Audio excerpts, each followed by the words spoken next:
We just left the country with him. We went to Punta Cana in the Dominican Republic. I feel like we learned a lot along the way. I feel like it's definitely a learning experience, so I would love to help you guys out. We asked at ticketing, and actually for one of our flights, we got an entire row to ourselves. There's a lot of perks while traveling with a baby, I will tell you that.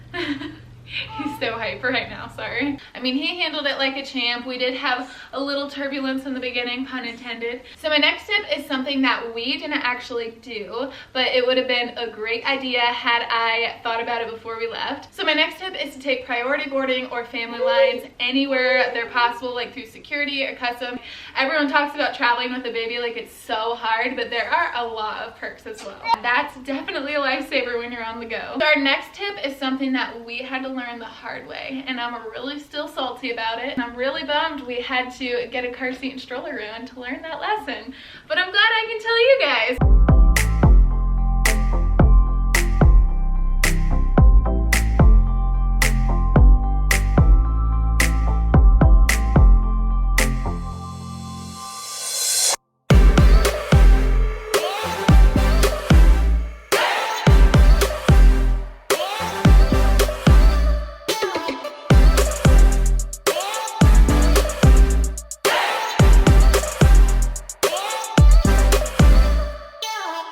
What's up? Welcome back to our channel. If you are new here, my name is McKenna, and this is little Leland. He's trying to tell you. Huh? Are you excited? He just woke up from his nap, so he should be good to go. It's gonna be a little wild in this video. So today I'm just gonna be telling you guys all of the tips I have for traveling with a little baby. Leland is 7 months old now, and we just left the country with him. We went to Punta Cana in the Dominican Republic.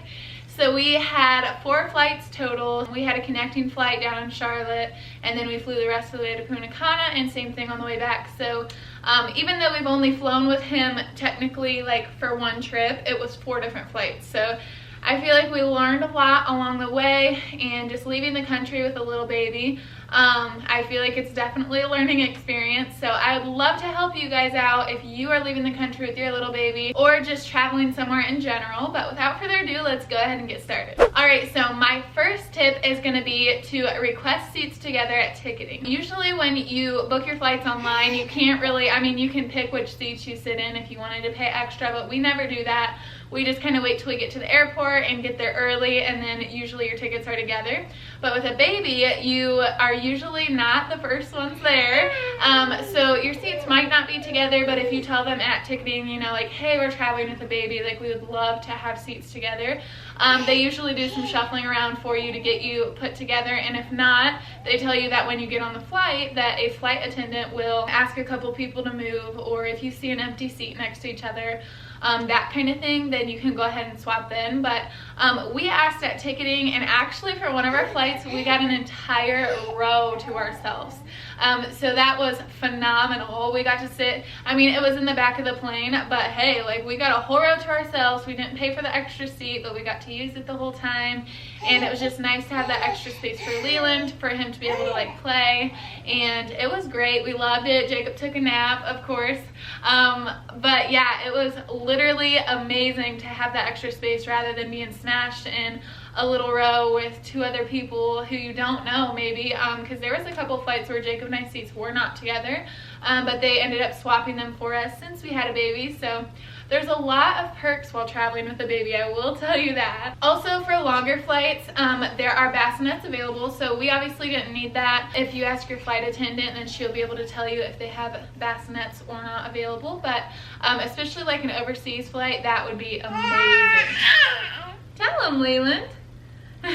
He's so hyper right now, sorry. So the second tip I have for you guys is just like the age of flying. Like, a lot of people are concerned on, well, when's the soonest that we can fly, or what is like the recommended age. So usually they say that like babies shouldn't fly before they're 2 weeks and 2 days old, which is a really specific and weird time. I'm not quite sure why they say that, but they do. And then they also say it's recommended though to kind of wait until they're like 3 to 6 months. But if you can't, like, at least let them be like 2 weeks old. So yeah, we waited obviously until Leland was like 7 months old, and I was a little nervous just like not knowing how he would do, but I mean, he handled it like a champ. We did have a little turbulence in the beginning, pun intended, but I will kind of tell you the story that happened during his first flight, which was a little rough, but the rest of his flights were like literally perfect and there were no issues. So I would just do your own research about when, like, tell him, Leland. But yeah, I would just do your own research about when you want to fly and how soon and things like that, and just take into consideration like your spouse and your baby and what you think is best for you. So tip number 3 is to pack light. You guys know that there can be a ton of baby gear out there, or there's people that tell you to bring a ton of different things, and my advice is to just bring as little as possible, especially like toy wise, or like don't bring like a bassinet and a pack and play and all of these different things. Leland's gonna need to stand up. But yeah, mainly we literally only packed clothes for Leland, and even at that we packed light and it worked amazingly. Like the only bigger item that we packed for him was like his little floaty thing when we went to Punta Cana, but it folded up into like a little circle, so honestly his diapers probably took up the most room. So tip number 4 is to bring a baby carrier or a baby wrap. They are perfect for those tight spaces like waiting in line or on the plane, or just all of the small crowded areas, especially because people love to grab your baby. But yeah, it's just perfect to not have to like lug him around, like carrying him with both hands. You can be hands-free, grabbing some luggage if you need to, or the diaper bag. But yeah, I loved taking our baby carrier. I actually brought his wrap as well, just to have a couple different options. And also if you didn't want to like bring a stroller or something like that, we did, but if you didn't want to, then like the baby wrap or the baby carrier is perfect. So my next tip is something that we didn't actually do, but it would have been a great idea had I thought about it before we left. Buy the diapers at your destination. Like wherever you're going, just plan to buy diapers there, because like I just said, our diapers took up like most of our luggage for him. We could smash them down and like make them not take up the whole entire suitcase, but it definitely took up a lot of room packing diapers for a week for him. So yeah, that would just be my advice, is to wait and buy them wherever you're going, because diapers are about the same price anywhere. Sometimes they're a little inflated, obviously, if you're going to like a resort or something like that, but if you're going somewhere like in the US or somewhere where you know there's like a Walmart or something that you can easily get access to diapers, then I would definitely suggest that. So my next tip is to breastfeed if you can. Obviously not everyone can do that, but for us it was a lot easier than bringing like bottles and a pump and just all the extra gear that can come along with either one of those. But if you need to, like, don't stress. They have allowances for breast milk, so if you're pumping or anything like that, you can bring it with you. Or they also allow obviously like formula and things like that to make it, and some airlines will even go and warm it up for you, so they can go warm the bottle for baby, especially like on longer flights when they like really need like a soothing bottle to fall asleep. Like that would just be perfect. But yeah, with us we got to breastfeed, which was really nice and really thankful for, just because you can whip it out and feed them wherever you're at, and there's no extra gear to kind of carry along and pack with you. I will say something though that I wish I would have brought, not that I needed it, but just in case if you get like a clogged duct or mastitis or something while you're out, bring a Haakaa. If you don't bring a pump, bring like the little handheld Haakaa. You guys know what that is. I've talked about it in previous videos, but I kind of thought about it on the way there. I'm like, oh, what would I do if that happened? Like, I have nothing. So yeah, I didn't need it. I'm not going to say that it's a necessity, but if you think about it and you have the extra room, I would definitely bring a Haakaa. So the next tip that I have is to pack a car seat that connects to your stroller. So you're not carrying around two separate things. They just kind of click together and it's all in one. That was perfect for us. We just connected his car seat into the stroller and pushed him all around our resort, and it was amazing. And then we also had his car seat to ride in vehicles, and then we just packed a stroller up in the back of it, and it worked perfect for us. So definitely if you have an infant especially, I would pack it to where they can just click together and become one. So my next tip is just about like while you're on vacation, definitely eat dinner early. You beat the crowd. You don't have to worry about having a baby around a ton of different people or like tight spaces. If you go early, you beat the crowd and you get pretty much the whole place to yourself. And then baby goes down for a nap, obviously earlier than most people like would finish dinner. So then you get back to your room in plenty of time to get the baby down for their bedtime. And not that we have like a strict bedtime for Leland, but he just did great on the earlier nights that we had. So we put him to bed at like 8 or 9, and then we still had like an hour or two to ourselves to do whatever. So that was what worked for us, and we loved it. So my next tip is to take priority boarding or family lines anywhere they're possible, like through security or customs, anything like that. There were a lot of lines that we got to skip with Leland, which I was so thankful for. I'm like, wow, I'm glad we're traveling with a baby. Like, everyone talks about traveling with a baby like it's so hard, but there are a lot of perks as well. So yeah, when we got into the Dominican, we literally, like, there was this long line. I have no idea how long it would take to stand in, but it was like wrapped and wrapped and wrapped, and we're like, oh gosh, like carrying Leland through that is gonna be so bad, or even pushing him in the stroller. And then this guy's like, oh, come on, and took us through the family line and like handicap line. It's the same thing. They literally pushed us right past all of those people, and we got to bypass like the 2-hour wait line, and we just like got right in. They took care of us. It was amazing. And there's just a lot of different scenarios when that happens. But yeah, make sure you take advantage of those. So my next tip is to check with your hotel when you get there on whether or not they have like a pack and pay, whether they have a pack and play or like a crib or a bassinet that you could use. Almost all of them do. You just have to ask for it. So just be aware that they are available upon request. For us, we didn't really need one because we co-sleep with Leland, so it was just like normal for us to have him in the bed. So we didn't use one, but they are available if you need them. So my next tip is to not pack like the whole entire sound machine that you use for baby every night. We use one for Leland. Instead of packing like the big sound machine, there are a ton of different apps that you can download on your phone that do the exact same thing. For us, that's what we planned to do, and Leland actually didn't even need it, just because he slept so good from being worn out from the sun. Like, every nap and every night he did great because he was just so exhausted from being out in the sun and at the beach and just all of the like stimulation and all of the new things around them. They just sleep like rocks. Sorry if his screaming and talking is bothering you. This is mom life. So the next tip I kind of talked about earlier, but like anything can be a toy for a baby. Like anything. Like a water bottle, that's a toy. So don't think you have to pack a ton of toys for the baby. Like, just give them a few things like every now and then to kind of get their interest back up, like while you're on the plane or trying to make a video like this. Anything can be a toy. He thinks his Passy is a toy right now. So don't think that you have to pack them all of these different things to keep them entertained. Like, literally, Leland wanted to play with like the back of the seat, I know, gross, on the airplane, and like the papers and water bottles and whatever else. But if you have like little hand sanitizer wipes or anything like that to kind of sanitize that area, they will love to play with it.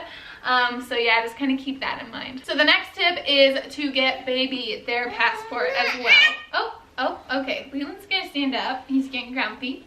You want to stand up and bounce? But yeah, a few different people I've asked, like, oh, babies need passports. Yes, they cannot leave the country without them, which I'm thankful for, because I don't want anyone leaving the country with my baby without his identification. You know what I mean? Like, it's just for safety measures, and I totally get it. And it's not that hard to get a passport. It's just like getting your passport. The only like hard thing is that you have to go get their picture taken, and it takes a few weeks to come in. So make sure that you get plenty of time to get that to come in before your vacation. So the next tip, thankfully, we did not need, but always know where the local doctor or the emergency room is in case you get in a pinch or something happens. Heaven forbid, like, you don't want anything to go wrong, but like if it does, you need to know where you're gonna go, and just have that lined up prior so you're not like in the heat of the moment wondering where you're gonna go. So my next tip is that blowouts happen. Right, Leland? Quite frequently with him. But yeah, definitely like just pack some easy to change clothes that aren't bulky in their diaper bag. Kind of something like what he has on, just like a little short sleeve onesie and a pair of like jogger pants. And then definitely bring some bags to put clothes in.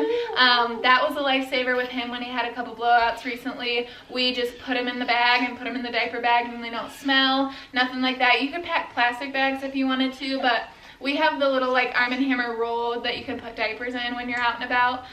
So those actually work perfect. They kill the smell and all of the nastiness that goes along with a blowout, and you just tie it up and then you can wash the clothes when you get home. But yeah, that's definitely a lifesaver when you're on the go. So our next tip is something that we had to learn the hard way, and I'm really still salty about it.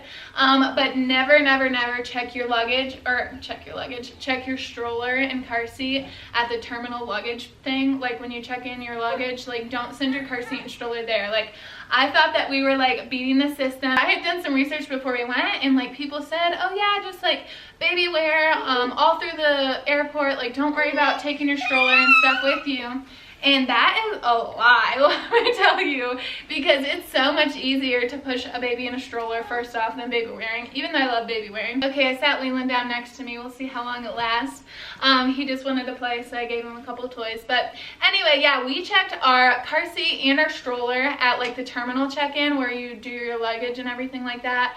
And that was a mistake, because when we got to our destination, our car seat and our stroller, like we had them in like brand new red bags, like the gate check and everything, it says that on it. I'm sure you've seen them at like Target or Walmart or something like that. But yeah, we had them in these brand new nice red bags, and we see two little like car seat and stroller thing come off of like the conveyor with all the luggage, and we're like, that's not ours. Like that looks like black. Like we had red like brand new red bags. Like those are like, there's holes in them and they're like almost completely black. They're so dirty. Like those aren't ours.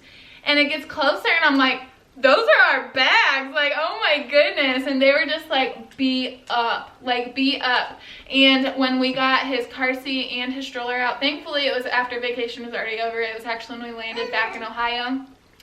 And they were just like beat. And so there was like damage done to his car seat and his stroller. Like the wheels were all like bent and crooked and we could barely push it, and like his car seat even had some damage to it, which scared me because I'm like, you're not even supposed to use a car seat after you get in like a minor car accident.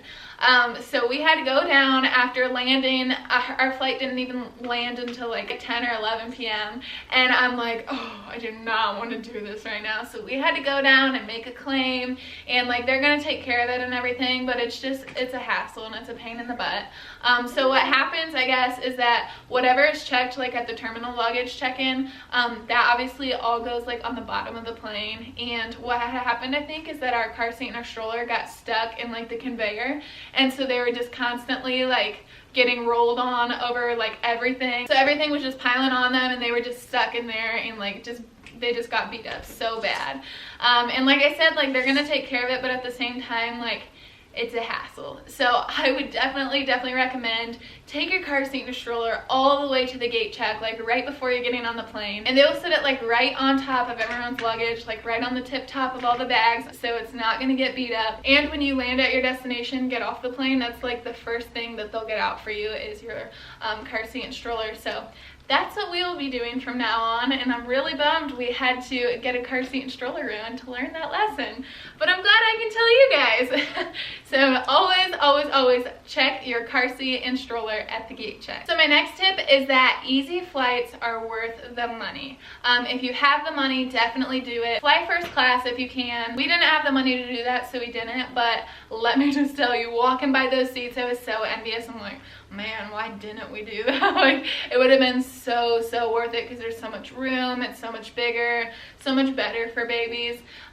So yeah, if you have the money, definitely do that. It is worth the money, but we're just too frugal to do that, I guess. And then also cut out the connecting flights if you can. Like, I know it's usually a little more expensive and we're tightwads, so we had a connecting flight, but I wish so badly that we would have cut that out because it would have been so much easier. Like, not that flying twice is horrible, but yeah, kind of it is. Like, you just want to get to vacation, be there and be done. Like, you don't want to have to ride a plane twice. You know, you don't want to go up and down and then up and down again. You just want to go up and down once. So yeah, that's another tip that I would have that we didn't do that I wish we would have. And maybe next time that's something that we'll look into. Probably not first class just because, again, we're so frugal, but definitely no connecting flights. Like, I'm done with those. So my last tip is also something that I had to learn the hard way. Babies actually get motion sickness, and it's not totally uncommon. So the first time that we flew with Leland, his very first flight, he was asleep. I had done all the research of, you know, like nursing your baby during takeoff and landing so that their ears like continually pop like ours do. Like we can swallow, but babies don't. So like nurse or feed them if you're bottle feeding, just to get them doing that sucking motion. Even a passy could work. But so I knew to do all of that, but he was asleep when we took off, and he stayed asleep the whole entire first flight. And then he woke up like 20 minutes before we landed, and we were already starting to descend. So I think it just kind of threw him off. He started getting motion sickness, and he wasn't like screaming or crying or anything. He just kept vomiting and vomiting, and it was so scary. So I wish that I would have known that babies get motion sickness, and I would have had some Benadryl on hand, but I literally had no idea. I learned that after the fact of we landed and we're like, oh my goodness, like we can't fly again, like Leland isn't handling it well, he's just throwing up, and like we didn't know what was wrong. And being a first-time parent, you're like, oh my gosh, our kid's dying, like he probably has an aneurysm and the pressure got to him. Like, you know, you think of the worst, or you look up Google and look at all the horror stories.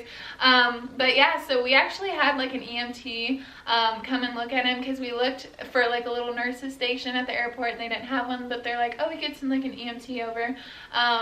And it wasn't like some big deal, like there weren't like sirens and people running at us, but you know, it was scary, and I cried a little bit. Like when I was getting off the plane, there was a lady that was like so rude and nasty. Like I hurried up and got Leland off the plane because we were sitting towards the back.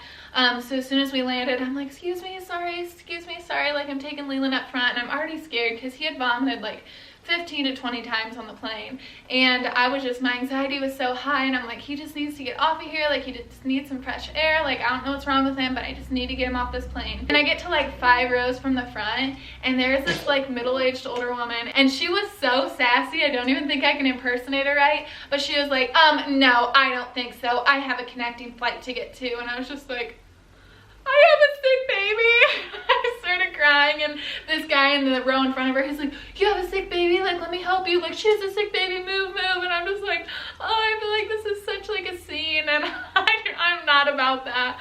But I was just like, oh. And this lady at the front, she's like, oh, your baby's sick, what's happening? I'm like, he's throwing up and I don't know why. And it was so scary. But yeah, so that was a little rough, and that was a really rough start to our vacation, let me tell you. But after the EMT looked at him and everything, we called our family doctor back home. We're like, should we fly again? Like we didn't even know if we were going to be able to like go and finish our vacation. Our doctor was like, you know, he probably just got a little motion sickness, like I think you should be okay. All of his vitals look great, and he's, you know, doing okay, so you should be good to go. And just keep an eye on it is what they said. But we had posted on Facebook like to pray for him, and like if anyone had gone through the same thing. And we had a few people that had said, oh, that happened to my baby, it's motion sickness, you just need Benadryl. So we didn't see any at the airport, and we just went ahead and rolled with it that next flight, and he did great. So I think it was one of those things where like he got motion sickness because he was asleep on the ground, and then he was in the air descending when he woke up. But definitely the next time that I fly, if we ever fly again, like I'll have Benadryl on hand just in case. And that's something that I'd recommend to all of you guys. Just have Benadryl just in case, and if they start throwing up, don't freak out. They're probably just getting motion sickness, and the Benadryl should kick in and work. But yeah, that was our kind of little horror story with it. It's scary to even think about, but I'm glad that A, we know what it is, B, we were able to like go on vacation and finish everything, and C, he did great on the rest of the flights. So yeah, that would just be my biggest tip though, is to take it just in case, and to know that ahead of time. I wouldn't have freaked out as much as I did if I knew it was just motion sickness, you know what I mean? So yeah, those are my top tips and tricks on how to travel or leave the country with the baby. It's definitely a learning experience. I'm sure we'll learn more as we take more vacations, but for now, that's what helped us when we left the country, and I hope that this was informative for you guys. I hope that you enjoyed it. But I am gonna go play with little baby Leland, and we actually have church tonight, and we're gonna go see Daddy, huh? He's already there. So yeah, I hope this helped you guys. If you want to watch more of our videos, then go ahead and hit this video right here or this video up here, and make sure you subscribe to our channel. And Leland says, tell us, toodles!